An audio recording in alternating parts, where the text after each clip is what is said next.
So that's all 4 of the stage select stages done. Fantastic, now it's time for more plot. Always good. Lance ignoring the problem at hand here, and naturally. Yeah, it's no big deal, it's just feeling a little slow because programs can get tired, right? Well, computers can get tired, can't they? I don't Hi, know. Starman. Hi. It's you. Without an apostrophe. Yeah. I have an eye for details. Now that I'm no longer piss drunk like last time, I still have to apologize for that one. So, any idea who he's talking to? No, I have not, and I've played the game farther, though I did stop because, fuck it. Yeah. I actually think it's incredibly obvious, but you know, spoilers, let's not mention it. Is it Wily? No, actually. Good Wow! guess. Holy shit, then it's not obvious. And he did say that he has to create the Zero virus, so it's not the Zero virus itself. Oh my god, I'm now suddenly intrigued. Which is, by the way, a lie. I facepalmed there. What, you're actually reading the text? Thought we were just filling the equivalent of dead air at the moment. Well, it is nothing but cutscene until about 5 minutes in, because my apologies for that. Hi, Chod. I have no idea if that's how you pronounce it. I forget. I think I would pronounce it Chout, but as I'm German, this might be slightly skewed. So, apparently, despite saving the world once and doing a bunch of crap in the last 4 stages, Lan is still a child to this guy. And It's always the same. And, you know, this is going to be common for the entire series if anyone happens to be watching LPs in chronological order. Why? Mm-hmm. And Mr. White-haired dude, unpronounceable name, is actually 1 year younger than Lan, I think? Yes, but he has a shiny badge and a very annoying navi, so... And personality. Yes. I assume that Proto Man will be a boss later on? Optional, in fact, but yes. Wow. Of course. Optional meaning that if you skip him, you're not getting 100%. Yeah, of course, but I also already know that he's going to be really fucking annoying, because boss design in this game is piss easy because it does nothing, or really frustrating because they have a shield. Guess what Proto Man always has? A shield, yes. Wow, Our barrier. reward Nice. for the right man stage, by the way, is a barrier chip. Which you can buy for like 500, I think? Well, past this point, yes. Wow. Is it good? It does block one attack completely, and I do believe it adds invincibility frames to that, so that's good. It would be pretty stupid if it didn't. Imagine Quickman lasers, like hitting every frame. I do remember using barriers at the Quickman lasers. So it needs to add invincibility frames, so it's already relatively useful, I think? Sorta, yeah. So we have 2 emails here that will serve as pointers to our next 2 stages. This one happens to be from our biggest fan. I think that will be a plot point, or has been in Battle Network 1 or one of the later ones. Yes, but that did give me a bit of a Metal Gear Solid vibe there. Oh yeah, I actually watched an LP. I remember that. One of your fans. Yes, yes. But we're not going to the power plant stage, because if we learned anything from Battle Network 1, it's probably hilariously horrible. I remember it being just kind of bad, but not frustrating or something like that. Oh hey. Hi, Color Shit Man. design Navi. Color Man, as in not Clown Man. Look at him, he looks like shit. Wow, that's really bad now that I look at it closely. Yeah, I mean, most of them, and it's even one which is in the normal games. I mean, Needleman was kind of bad too, but and Brightman, of course, but he's an original design from Battle Network 1, and I always thought that he's so ugly. Are you sure he's original? Yes, he is in Battle Network 1. Oh. I always thought Color Man was supposed to be Clown Man, but then Circus Man showed up, and who even cares? Yeah, really, nobody. So this stage finally introduced the Canodem 2 enemy, the blue Canodem. It drops high cannon, so I'll be sure to farm those. Yes. It also introduces more than one block type for the backgrounds. Yay! But you can still really easily see how everything is just block, block, block, block, block, block, block here. Yep. Especially in the blue and red segments. And because the gimmick is, well, colors and blue and red, like in the original, you can see that it's just, here it is blue, somewhere else it is red. Otherwise you wouldn't find your way around this stage at all, because it is really fucking boring. Yeah. So in order to get past those two security cubes, we have to like actually explore the level and find the two key codes, or passcodes, yeah.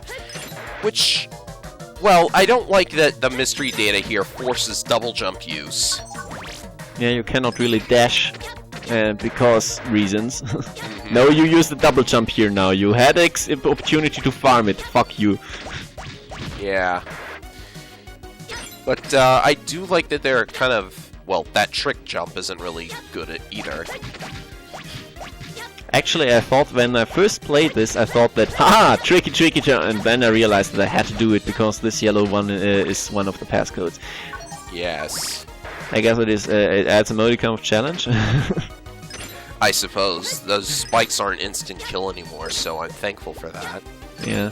It's almost like your Buster only run which you're attempting here. Any particular reason, or do you just want to show it off? Well, but the Buster, now that it's doing 15 damage per shot, I can actually kinda use it. But I also wanted to draw a program advance, so I only took double jump. Oh, okay. So that, like, on the next draw, I would have... Yes, here we go. More chips. Now I'll actually use them. Perfect timing. Perfect timing indeed. Still double jump? Still double jump. One can easily tell that the Buster is basically usable, but it still takes ages to kill something. I only used it once. I had gotten like 4 attack and 3 charge, and then suddenly it was kind of good. And after you got all attack and all charge, never take rapid like you would not in Battle Network either. And then suddenly it is almost good. And it really kills stuff easily. So we have both passcodes, so it's time to pass into the second part of the stage. And you might have noticed, but this stage in general is very devoid of enemies. I mean, like... Yeah, you might also have noticed that the blue part is far harder to get than the red part. They kind of went out of ideas after they did that one somewhat tricky jump. Yeah. That's the only enemy in the game, the little red puffy thing. That's the only enemy in the game that drops heat spread, I think, so it would have made sense to have more of them. Also, here's an area with a bunch of platforms over spikes and absolutely nothing threatening. When I first came here, I thought, oh my god, these platforms will bounce me up and or push me down to spikes or anything, but really they don't do anything whatsoever. And there's nothing in here either. Like, it's total waste of space, and this enemy is just an asshole. Yeah, I fucking hate this place, because there is nothing at all you can do. You're almost completely forced to take a hit. I have no idea what they expect you to do there. You slide out of it, and then, well, you get hit. Full stop. You cannot jump over it even. It's bullshit. And then we have this place, which actually has springs in it. I think they're springs anyways. They don't really... It's not really like they could be anything else. It's pinball bouncy things. Oh, okay. Whatever it is. It's like a Sonic game, you know? Except not fun. Even though I really do not like Sonic games that much. But hey, it's better than this. Also, thanks Iceman. You are the best. Yeah, it could really spread a little more. It's already hard to use as is. So here's a new program advance. Double needle, triple Holy needle, shit. quadra needle. Will you kill a clown with it? Huh? Will you kill a clown with it? As a matter of fact. Haha, Fantastic. By the way, it's really, really nice to see here when you bounce up high on the springs how jittery your animation is. You just always flicker in the air almost. It's really, really strange to see.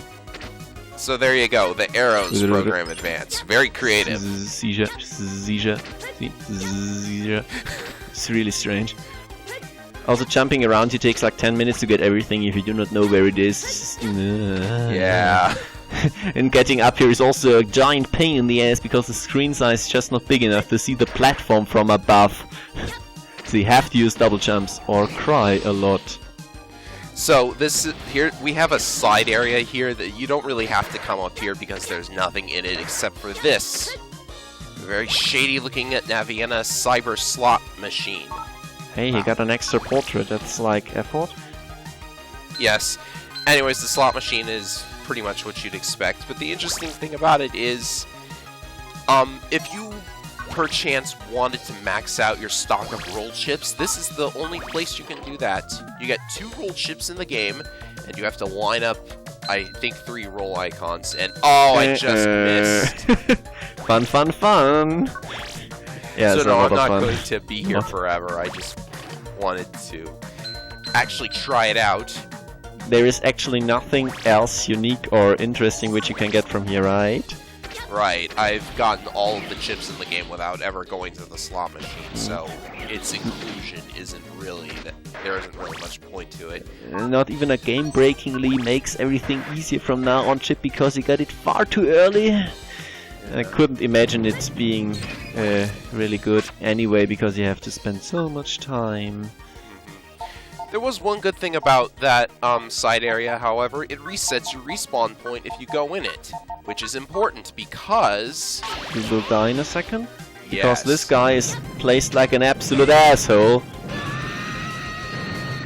I'll show off the punch PA later. You kind of have to, yeah. Sadly enough, he also had like a Life Sword 2 going there, I think. Oh yes, I had Life Sword drawn as well, and I was like, I want to show off the new PA, you guys. But yeah, this guy is really hard to avoid damage on. This is one of these placements which are just ridiculously assholeish for no reason whatsoever, because most of the other times they just place the enemies completely at random, and this 1 or 2 times per stage it's just like here, this guy for example, he's an absolute bitch. Yes. Also, shoutouts to Springman. And he cannot even do damage because they don't know how their own enemies work. Jesus. Hours later. Horrible stage. Horrible freaking stage. It's really bad. Is it? The big point about this game is not that is frustratingly, hair-pullingly, oh my god, this is so hard to get through bad. It's just extremely boring. Yeah. All of these gotcha traps where you have to take damage no matter what, they don't even matter because there are no enemies in the rest of the stage. So why do they do it? Maybe the boss will be at least halfway decent. He doesn't got a shield, so he's toast. Spoilers, I know. But I know that you're going to destroy him in seconds. I can't even remember how much HP he has. 700, I think. Anyhow. 0 soon. So, there's a couple of different things he can do. There's that fire tower attack, which I have no idea what the hitbox on it is. Hey, it was even vanished when you got hit there, so that's a lot of bullshit. Yeah. He likes to get closer and closer to you, which will obviously make attacks harder to dodge. And I just resort to Navi chips. But at least the ball blocks stuff. It's almost like a shield. It doesn't really help him, but it's almost like a shield. Almost like a shield. Yeah. Except not bullshit and unfun. Just unfun. At least we Not got a good boss. At least we've got a bunch of Zenny for it. Yes. Which we can buy more unlock chips. Yes! More unlockers, yes! Fantastic. If you could just sell garbage chips for that, but nope. So, the big story behind why Colorman's here is he got bored and decided to jack himself into the arcade and start messing around for no reason.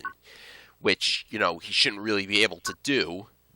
And also, because he has no connection to the Zero virus, that entire stage was completely pointless!